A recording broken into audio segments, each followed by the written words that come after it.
two news articles, one from the New York Times, March 13, 2008, FBI made blanket demands for phone records, and another one from January 9, 2011, Twitter shines a spotlight on secret FBI subpoenas. Without objection. I'd like to get back to first principles here. First Amendment. Congress shall make no law respecting establishment of religion or prohibiting the free exercise thereof or abridging the freedom of speech or of the press or the right of people peaceably to assemble and to petition their government for redress of grievances. This Patriot Act represents a wholesale abandonment of the right to assemble peaceably, of the right to freedom of association.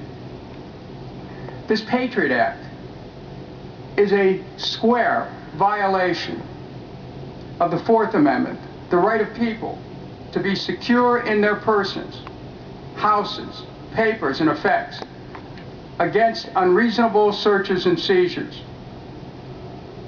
Now, I can trust my friends on the other side of the aisle. They're decent people. This isn't about Democrat versus Republican.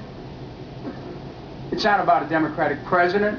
It's not if we ever, if there was a Republican president, or we'll have one in the future.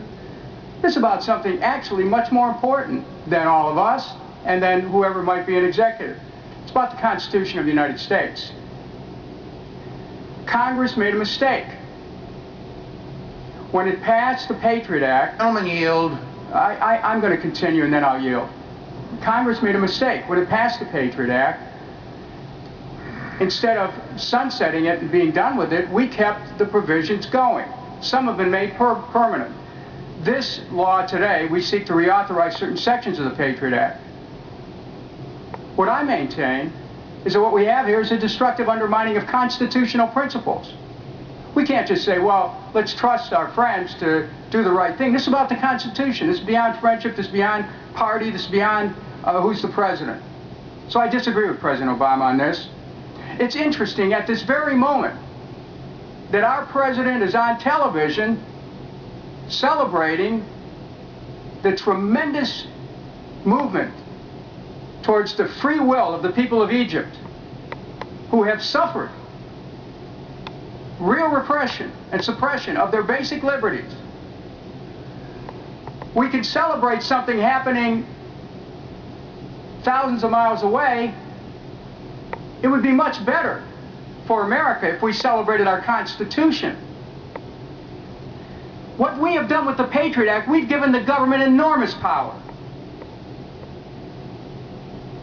We've given the government to reach deeply into people's private lives, into their business affairs, without a court order.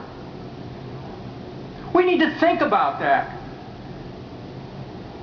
Some people say they don't want government involved in certain things. Well, government's involved in a way that is devastating. When you come to the devastation of constitutional principles, you give the FBI the ability to reach into people's private lives without a court order. I'm telling you, whether you're a Democrat or Republican, this is a very dangerous thing that we're doing here. The gentleman's time Stand up for the Constitution. You go, Dennis! The gentleman's time has expired. The chair